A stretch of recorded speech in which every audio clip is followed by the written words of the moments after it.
تو یہ اپنی جگہ پر it's a very perfect methodology, لیکن اس کی اپیل لمیٹڈ ہے to emotional people, not to intellectuals. ہاں ان میں ہیں پروفیسرز ہیں، یہ ہیں ڈاکٹرز ہیں، لیکن وہ ضروری نہیں کہ انٹلیکچوئل پروفیشنل ہے، ان کا ایک اپنا ایک سمجھ ہے، اس میں کام کرتے ہیں۔ تو یہ جو ایٹیچیوڈ ہے کہ ذہن کے راستے سے اپروچ کرنا، اسی لیے قرآن کی اپیل کیا ہے؟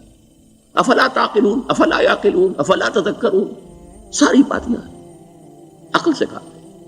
ابھی میں نے جیسا کہ آپ کو بتایا، قرآن تو یہ کہتا ہے کہ بغیر یا تو عقل سے بات مانی جائے گی، اور یا قرآن کی بات مانی جائے گی، یا رسول کی بات مانی جائے گی۔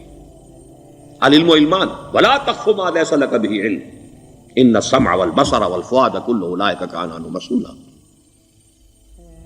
کسی ایسی چیز کی پیروی نہ کرو جس کے لیے تمہارے پاس علم نہیں۔ علم دو ہے، یا آپ کو اپنے حواس کے ذریعے سے علم حاصل ہوا ہے، عقل سے حاصل ہوا ہے، اور یا پھر یہ کہ وہی سے حاصل ہوا۔